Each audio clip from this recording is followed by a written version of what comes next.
In its efforts to curb football violence, the government is saying that all these fans should carry identity cards.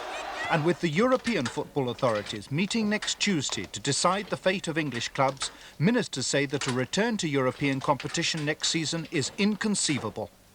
I think there's a certain amount of blackmail involved. I think that the government's decision to say that until the identity scheme is fully implemented, they can't lend the support to the return of clubs to Europe, I think smacks of a bit of, it's below the belt.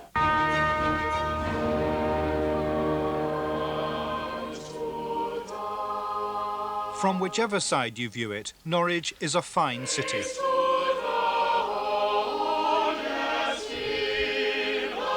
Evensong in Norwich Cathedral.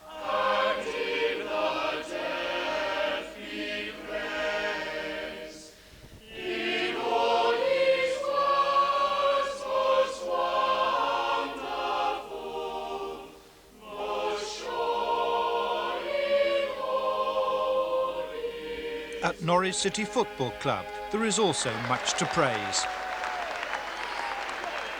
The city of Norwich has been called the biggest village in the country, and there's a very strong sense of community, and the football club's very much part of that. Indeed, not just the city of Norwich, but the whole county of Norfolk. Everybody identifies with the Canaries.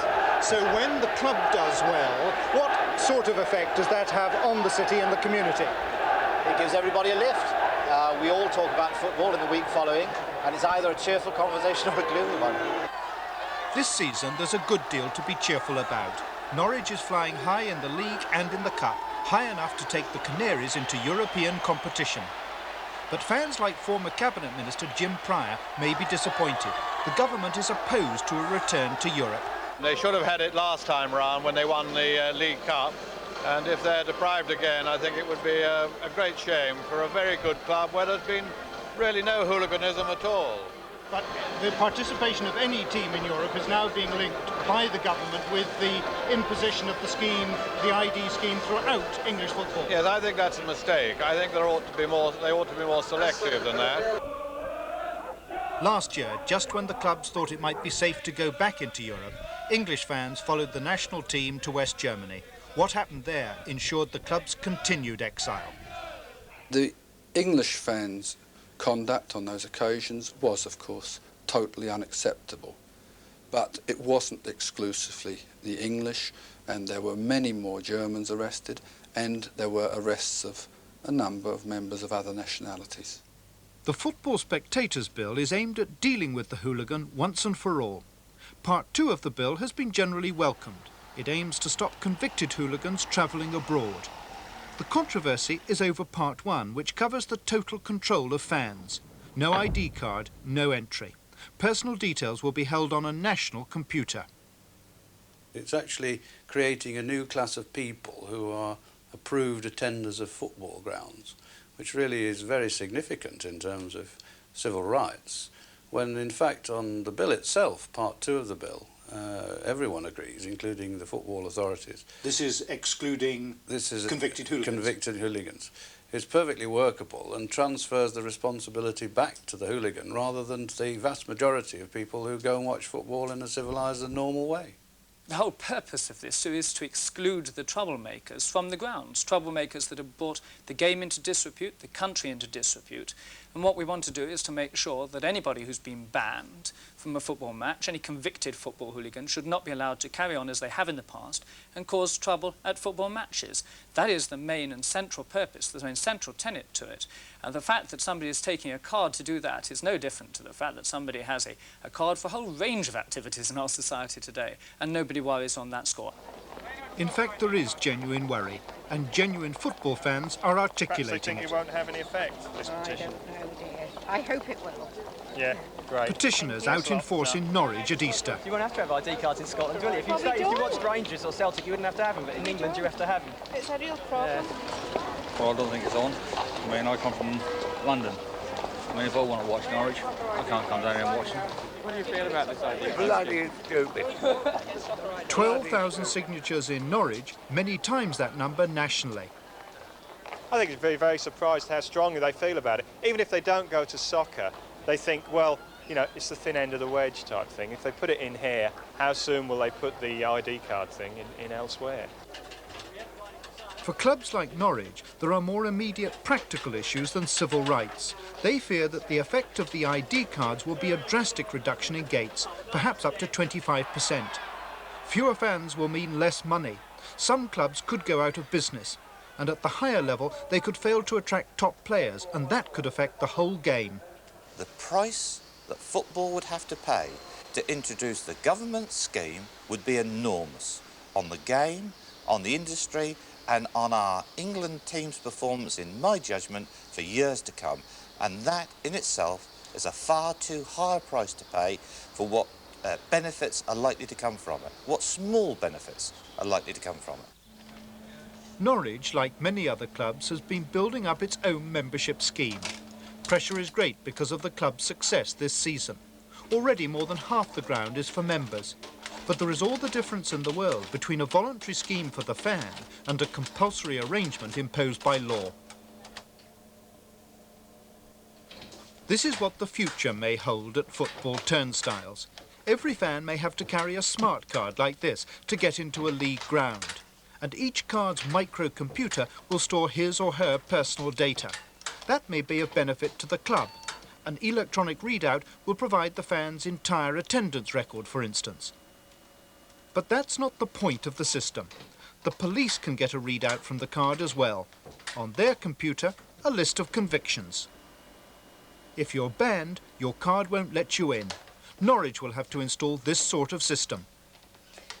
Until a compulsory identity card system has been imposed upon these and other English fans, ministers are saying there's no way English clubs should be allowed back into Europe. Now, is that unfair political arm twisting, or simply the continuing price to be paid for football hooliganism? This is the extraordinary police operation to evacuate away supporters. It's now a common sight at league games. Coaches to your left, train to your right. Coaches to your left, train to your right. None of them move until the area around the ground has been made what the police call sterile. That is, until Millwall supporters have been cleared.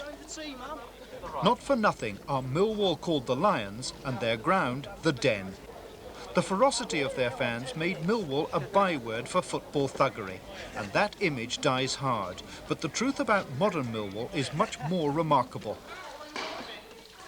This young policeman will certainly grow up to be a Millwall fan. This little girl with her Millwall jumper may grow up to be one as well. They're already part of Millwall's new face to the world. The children are attending Millwall's matchday creche. It's aimed at bringing the family back to football. Oh, well done. Well done. First team players coaching South London school children in their spare time. This is no token gesture on Millwall's part. Millwall players turn out 5 times a week for these soccer schools. Take a time. Just one, yes, just one. Good tackle, well done. Wesley Reed is a 20-year-old first-team player. He knew the Millwall of old and is now one of the mainstays of the club's initiative in local schools. Wesley, you were brought up in South London. What sort of reputation did Millwall have when you were growing up? Well, when I was growing up, it was just a bigot fascist sort of club, you know. There was everything bad in the game of football, fighting, hooliganism, racialism. But as I grew up more, it wasn't so. Especially as I joined the club, that all changed to me. Well, what is the reality now of Millwall and its supporters? Well, at the moment we're a very good footballing side, and not only that, we are also a community club. You know, you can use the club not only for football, for other aspects, whatever you want, you know, cards, badminton, anything, you name it, you can use it, regardless of age, colour, skin or whatever, you can use the club. Bowls at the over 50s club, not a hooligan in sight. On match days, the return of the family holds the key. Football needs to break its exclusive association with rowdy young males.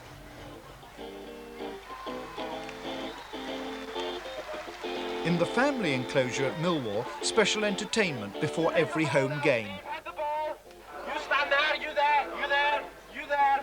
Lovely, right. Super. Oh, and one more time. Oh, there we go, lovely. And one there, and one there, and one there, and it's a goal! Hey, come on, you'd have settled for number 2 this time last year, wouldn't you? In the crowd outside, Millwall's new security advisor, John Stalker, has a robust view on the government's present relations with the clubs. I think there's a certain amount of blackmail involved. I think that the government's decision to say that until the identity scheme is fully implemented, they can't lend the support to the return of clubs to Europe, I think smacks of a bit of, it's below the belt. You can tell in very clear terms and in response to anybody who's laying that allegation at me that it is total, utter nonsense. My only concern is to get rid of the football hooligans from the games in this country and to stop those who've been convicted from travelling abroad on days of international matches so that we don't see in the World Cup in Italy the problems that we saw in West Germany last June. That is my objective. I'm going to do everything in my power to achieve it. Don't you believe, though, that this ID card system is essential, an essential tool for your colleagues in the police to get on top of the hooligan problem? No, I don't, and I don't think my colleagues in the police think so either. Well, for very good political reasons, they're having to be quieter, keep quiet about it. Policemen, for very good reasons, make their representations behind closed doors, and presumably they've done that and been overruled. But I've not found any senior policeman who's very happy about it. Police out in strength at Norwich's Carrow Road ground. West Ham supporters are up from London for a vital cup tie. This is a memorable evening, not only for the club but also for you. Let's make sure they're happy memories. It's memorable for the club because this is the first time the ground will be up to capacity. 26,028. As the gates open, police can already rely on a range of powers introduced since the political spotlight fell on football violence. Innocent fans are admitted, but convicted hooligans can be banned. Alcohol is now prohibited at grounds and on coaches and trains carrying supporters to away fixtures. At some grounds, nearby pubs are closed well before the game. In the police view, it's all contributed to a major reduction of violence in the grounds themselves. In this crowd of 26,000, there were just 3 arrests. Oh, it's improved over my 10 years of command here. Yes, it's improved immensely. I mean, I can remember the time when it was average to have 20 or 30 arrests per game. Is this 100% membership scheme foreseen in the legislation going to make your job in Norwich easier? Now, I can only speak for Norwich and its geographical position, and I don't think it will. And the reason I say that is this. If we have a 100% ticket match, we can anticipate that at least 150 people will arrive of opposing supporters, if that's the right expression, and demand entry. Currently, I can let them in the ground, and then the best place for them, that is, because you can police them in the ground. Under the legislation, as I understand it, the ground commander is not going to be allowed that privilege.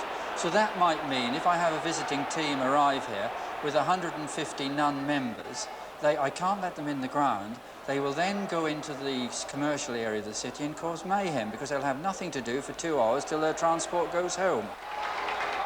The biggest contribution to curbing hooligans has been made by television. At almost all league grounds, the police now have eyes in the back of their head. Closed-circuit cameras play over troublesome terraces, and the fans know it. Yeah. Yeah, class 2, no shirt. There he is, you got him. Yeah. Well, they should only be those behind them. These fans support Newcastle. I think the government have got it wrong. They keep talking about the football authorities have done nothing, but those of us who've been watching football for many years know they've done a considerable amount. And there's no question that the video cameras, the actual introduction of membership schemes by individual clubs, the involvement of people in the club itself, if more effective policing has significantly reduced the problem, significantly reduced it.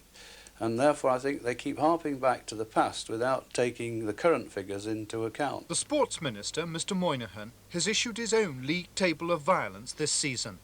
Southend versus Bolton, 20 arrests. Portsmouth versus Leeds, 54 arrests. Stockport versus Burnley, 23 police injured. The government quoted 11 such incidents to the end of last year. In their view, they demonstrated the need for a national identity card scheme. In football's view, the number of serious incidents is declining significantly. the incidence of whether there are, as I say, 10% more, 10% less. I want to really tackle this problem and get the sort of level of arrests and ejections right down. Get to the day when families can go and enjoy football and when people are not frightened about their kids going to a football match in the afternoon. Get to the day when they don't have to have hundreds of police, indeed 5,000 police on duty, so that people can go along and just enjoy football.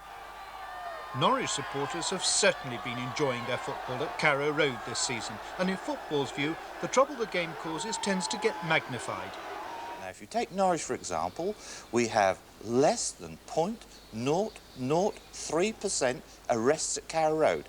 Minute. There's far more trouble in the city this evening after closing time, and there'll be far more arrests on a Saturday morning shopping in the city centre than there will be at Carrow Road on Saturday afternoon. What then do you say, as Minister for Sport, to Norwich and its fans who keep qualifying for Europe, started qualifying for Europe after Heysel and have been deprived, as they put it, through no fault of their own, of a chance at European competition? Well, what I'd say to them is continue to work with us, work hard with us, make sure that we can together put in place all the measures that are necessary to tackle the problem of hooliganism. And then we can both be very content indeed and delighted with the day when we get back into Europe. I believe probably in certain European countries their problems are greater than ours. They are tackling them. I speak to my counterparts in Holland and Belgium regularly, and they are making the same sort of efforts as we are. They learn from us, we learn from them. Outside Real Madrid Stadium on match day, we came here to assess the nature of Europe's crowd trouble and to see whether a leading football nation like Spain could cope with the return of English clubs and their followers. Inside the Real Madrid ground, security is shared by the club's own private guards and the Spanish National Police.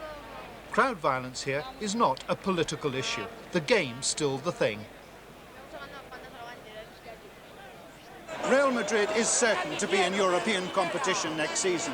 The final decision on whether any English clubs join them is yet to be taken.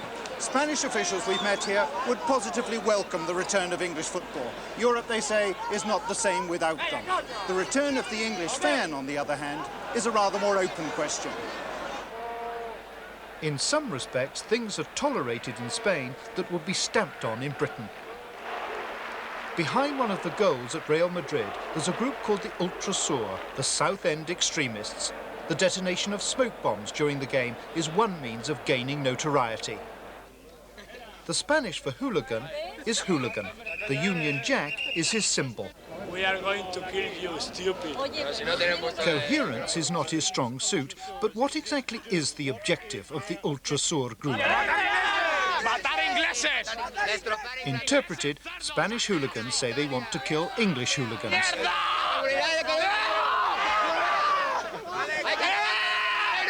There's a feeling that the great days of English hooliganism may be over. Ask him again why he is wearing the British flag. He is a Spaniard. He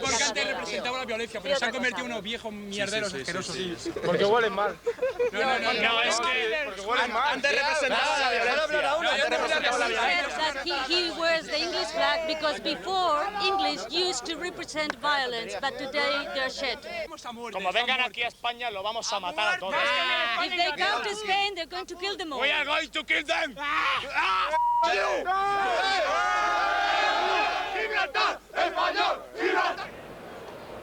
As the targets or the perpetrators of violence, English fans still have the highest hooligan profile in Europe. So would the Spanish police want English clubs back in European competition? Yes, I'm absolutely sure there would be no problem, provided that we were able to cooperate very closely with the English authorities and prepare properly for the match in Madrid. I don't think the Spanish authorities would ever let the match get out of hand, however many English fans congregated in this stadium on the day of the match. Would it be necessary for you to take special precautions here if an English club with English supporters was to return for a very important match? Absolutely not. Just because English teams have been subjected to a ban, it does not mean that those who come here are little better than savages. No, absolutely not. Quite the reverse. The measures we would take would be just the same as for a German team, a Dutch team, or a Belgian team. If Norwich does qualify, do you think it's fair and reasonable from a policing point of view, perhaps all over Europe, that Norwich should once again be barred? Can I answer that question this way? If I had to make the decision whether Norwich should go overseas, on the record and the supporters' record here and away in this country, I wouldn't object. I would have thought they could very, very well go over and would behave themselves. It is inconceivable, in my view, for UEFA to have suddenly changed their mind in a year when nothing has been done. And indeed, the only thing that's happened in the last year is we had the problems in the European Championships. And it's been a quieter season. It's been a better season. Well, as far as the season's concerned, I think a lot of good work has been done. I think that is inevitably something that UEFA will want to take into consideration. But what they'll no doubt look at is what new measures have been put in place. What they'll no doubt look at is what the government have done. And what they'll no doubt want to consider is whether that's enough. It isn't for me to determine the outcome to the UEFA decision. They haven't even asked for a report this year. That's fine. And if they don't wish to have a report, I have no need to give them one. The final decision rests with UEFA. Football feels that the government may have preempted that final decision because of the opposition to identity cards. But that fight continues. What we feel about the ID scheme, and not just ourselves, but I think 92 Football. At Millwall last week, fans were being asked to complain by postcard to their MPs. The club's opposition seems to be based on more than economic considerations. I believe that it's that the scheme is a solution to a problem that's moved on. It would have been relevant, and I would have supported it 5 years ago. I don't think it has any relevance now to the reality of Saturday afternoons at a football ground. The great problem is, however good the work that Millwall have done in recent years, and my constituency is nearby, and I've seen the very good work that's gone on, and it has been impressive. There's no question about that. The tragedy is, and Millwall knows this as well as anybody else, that they're not in isolation for the other 91 clubs. And they're not in isolation from hooligans or the firms that exist elsewhere and cause trouble. And the problem is, in my view, that unless we tackle the overall problem, what might have had been a club with a record of no violence over the years suddenly becomes a focus for violence because the hooligans know they can get in there and cause trouble. So we fry it up twice, one header, and knock it forward. These are the Millwall Lionesses. They play in Millwall colours and get to use all the facilities of a First Division club. Football wants this sort of initiative to be rewarded by government endorsement of a return to Europe. Right, so the ball's nice and low. But the government won't do that for another year until they have got their way on the Football Spectators Bill and the fans have got their ID cards.